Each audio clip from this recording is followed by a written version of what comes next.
Working Group de insuficiência intestinal de Laspigan ha desarrollado durante esse período estudo, uma encuesta para entender como se hace a nutrição parenteral em los equipos de reabilitação. Esse estudo já ha sido publicado em Nutrients no último mês. Esse é estudo que o senhor utilizou de estudo similar realizado em Europa.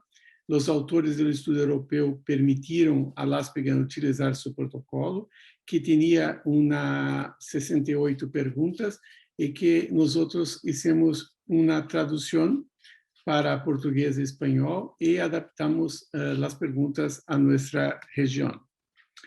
O objetivo primário do estudo foi identificar os equipos e como tratam a los niños em la nutrição parenteral domiciliária. E o objetivo secundário foi comparar o trabalho de los programas de reabilitação intestinal na América Latina com o publicado em Europa. Todos os autores são membros do Working Group de Insuficiência Intestinal de Laspigan e foi uma encuesta online criada utilizando formulário de Google. O método, então, foi Google Forms enviado a los programas de reabilitação intestinal conhecidos e a todos os líderes de gastroenterologia pediátrica em cada país de Latinoamérica. Foi divulgado por sítio web de Laspigan e em las redes sociais de Laspigan e outras que incluem profissionais envolvidos com a insuficiência intestinal. Os critérios de inclusão foram centros que tiveram pacientes de 0 a 18 anos em uso atual de nutrição parenteral domiciliária e os centros que não tinham ninhos em nutrição parenteral domiciliária durante o período de estudo não se incluiu em los dados. Então, se identificou-se, neste momento, 24 centros de reabilitação intestinal, 8 em Brasil, 7 em Argentina, 3 em Colômbia, 2 em Peru, e 1 em México, 1 em Uruguai, 1 em Costa Rica e 1 em Chile. Se analisou a experiência dos equipos e houve acá uma grande diferença da Europa, pois acá apenas 30% dos centros tinham mais de 10 anos de experiência, enquanto em Europa quase que 80% dos centros, mais de 30% dos centros tinham experiência com mais de 10 anos. Em relação ao equipo, em todos os equipos acá em Latinoamérica tinham gastroenterologista pediátrico, assim como em Europa, mas acá também tínhamos em todos os equipos um cirurgião pediátrico, enquanto que em Europa nem todos. E a presença de nutricionista, de dietista e enfermeiro em la equipe estava similar em Latinoamérica e Europa. Estes 4 membros que citamos as indicações de Laspigan como o mínimo de membros que devem incluir equipo de reabilitação intestinal.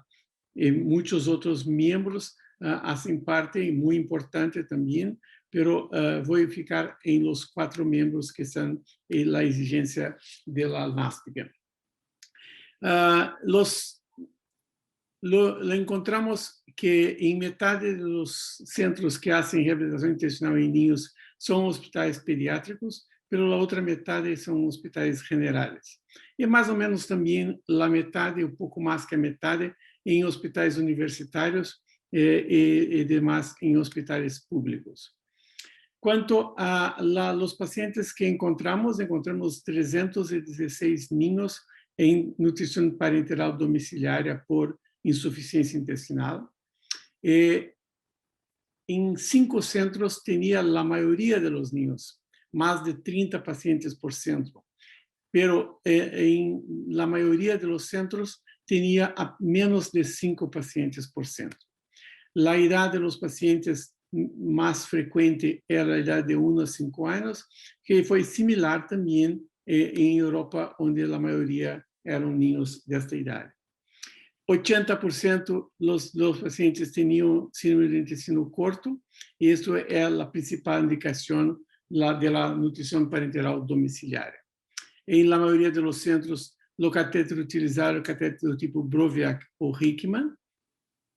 E em relação a las farmácias que preparavam as bolsas de nutrição parenteral, em la maioria eram farmácias especializadas, muitos eram farmácias do próprio hospital, de farmácia do hospital que fazia a distribuição, e apenas em um caso havia a utilização de bolsas ready to use, essas que a indústria produz já pronta para utilizar-se. Em relação ao bloqueio, utilizando uma prevenção de infecção, 41% dos centros não utilizam nenhuma solução, e taurolidina e etanol foi utilizada em mais ou menos metade dos pacientes. A solução de lipídio mais utilizada foi a solução SMOF. E em relação a quem paga a solução de parenteral, a saúde pública foi, em la maioria, em 66%, pagos por la saúde pública, e por saúde privada, a outra metade. Quanto a quem administra a parenteral, metade dos centros, os padres e cuidadores é quem fazem toda a administração e cuidado com catéter, enquanto que em la outra metade haviam empresas de home care especializadas para fazer esse trabalho. Em todos os centros, o leite materno era a dieta preferida quando se começava o manejo de terapia nutricional em ninhos com intestino curto desde o nascimento. Pero quando o leite materno não havia sido disponibilizada para ninhos chicos como recém-nascidos e lactantes, a maioria utilizava fórmulas oligoméricas, 80%, enquanto que para ninhos maiores, mais ou menos 50% utilizavam fórmulas oligoméricas, mais ou menos 30% fórmulas poliméricas, e 12% ele começava já com comida sólida.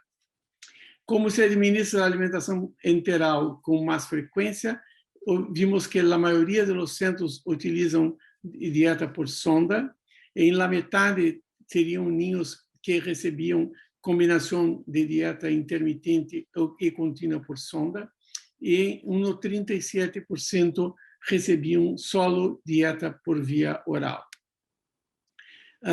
Em relação à utilização de uma terapeuta de habla para manejar a via oral, a maioria, 80% dos centros, tinham um profissional para este trabalho. Quanto ao monitoreio do estado nutricional, o peso e a altura e o índice de massa corporal eram os principais parâmetros utilizados para esse acompanhamento. O ponto que foi um tanto quanto lastimável é que em torno de 60%, 50% a 60% dos centros não fazem nunca nenhum controle laboratorial de vitaminas e oligoelementos. Nós sabemos que essa é a nutrição parenteral de longa data, é uma nutrição artificial e que o monitoreio é muito importante. Então, esse foi o ponto que nós entendemos que necessitamos trabalhar muito para que se possa os centros fazerem mais frequência o controle de las vitaminas e minerais. Quanto ao controle da saúde óssea, a densitometria óssea é realizada anualmente em metade dos equipos e os demais distribuíam-se entre 2 anos, 6 meses ou mais de 2 anos. Pero preocupante também que 20% nunca fizeram a avaliação da saúde óssea por densitometria óssea, o que nós sabemos que é muito importante. Que procedimentos cirúrgicos realizam nos pacientes com insuficiência intestinal? A imensa maioria dos equipos tem condições de fazer STEP, e unos pocos hacen otros tipos de cirugía como Bianchi y el trasplante intestinal apenas en 4 de los 24 centros que interrogamos. En cuanto a las medicaciones que los niños reciben durante el manejo, son muy similares a los datos publicados por el Grupo Europeo, sendo que chamamos a atenção que os análogos do GLP-2, do glucagon-like peptide, que é o teduglutida, que é uma medicação nova que ha mostrado grande progresso para fazer a adaptação intestinal, foram utilizados apenas em 2 centros, solo em Argentina. Esse é um produto que recentemente há estudos mostrando a possibilidade de utilização em ninhos, mas na maioria dos países não se faz isso, porque incluso é uma técnica extremamente cara para o manuseio. Quanto à avaliação do desenvolvimento neuropsicomotor, sim, se ocorre em 70% dos centros, hace um acompanhamento regular. Quanto às visitas à escola, 58% dos niños vão à escola. Havia grande número de serviços que só tinham niños antes da idade escolar e em alguns 20% tinham a necessidade dos niños de ter acompanhamento regular para ajuda ao acompanhar a escola regular. A discussão que temos que fazer é que a região compreende 20 países, sin embargo, nossa encuesta identificou 24 equipos com ninhos em nutrição parenteral domiciliária em el momento da encuesta, distribuídos em apenas 8